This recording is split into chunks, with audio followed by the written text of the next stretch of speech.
हम तो कोई स्पेकुलेट नहीं करेंगे कि ये हवाला सही है या नहीं है जो इस्तीफा उन्होंने दिया है। मैं तो व्यक्तिगत रूप से मैं खुश नहीं हूं कि मैं जब पार्लियामेंट जाऊंगा तो उनको नहीं देखूंगा, क्योंकि मेरे उनके साथ संबंध बड़े वर्षों से हैं और बड़े अच्छे संबंध रहे, पारिवारिक संबंध रहे। और जहां जहां भी हमारे परिवार के कोई फंक्शन होते थे तो धनखड़ साहब हमेशा आते थे और मेरे पिताजी के साथ उनके संबंध रहे और मैंने कई केसेस उनके साथ भी किए, उनके खिलाफ भी किए जब वो दूसरी साइड पर रहते थे। लेकिन हमारी जो पर्सनल इक्वेशन थी वो बहुत ही समझ लीजिए कि वार्म थी। हाँ?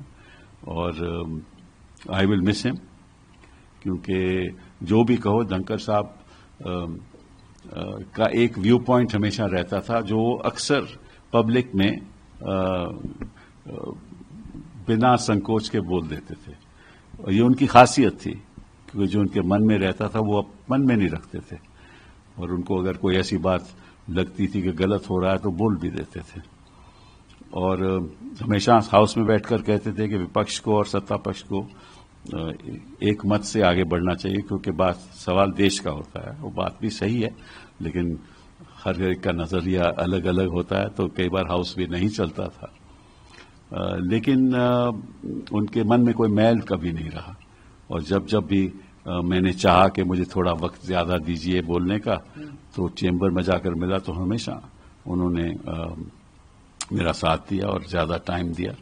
तो मैं तो उनका आभारी हूं कि उन्होंने हमेशा जो मैं हमारे संबंध रहे वो बहुत अच्छे रहे।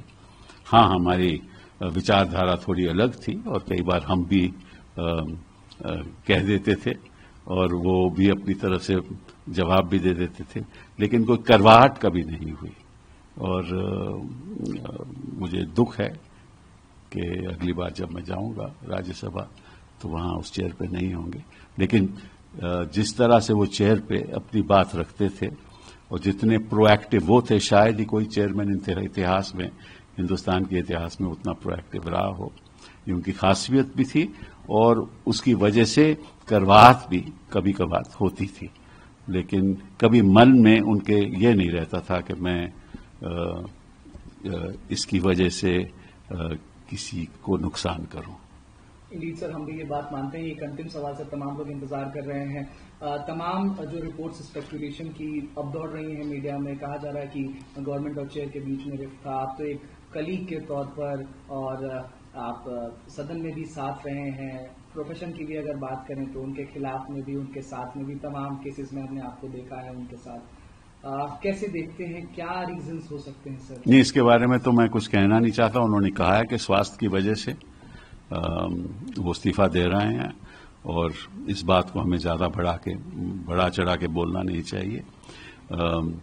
और मैं समझता हूं कि इस स्पेकुलेशन से कुछ हमें मिलेगा नहीं। कोई भी सत्ता में बैठा हुआ अगर पद छोड़ता है तो उसकी कोई वजह होगी और इतनी गंभीर वजह होगी कि उनको छोड़ना पड़ा या उन्होंने सोचा कि अब वक्त आ गया है मुझे छोड़ने का। तो उस पर हमें स्पेकुलेशन नहीं करना चाहिए। उन्होंने चिट्ठी में साफ लिखा है कि मेरा स्वास्थ्य ठीक नहीं है और इसीलिए मैं ये पद को छोड़ रहा हूं। हमसे जुड़े रहने के लिए हमारे YouTube चैनल को सब्सक्राइब करें और नई वीडियो की नोटिफिकेशन के लिए बेल आइकॉन को दबाएं।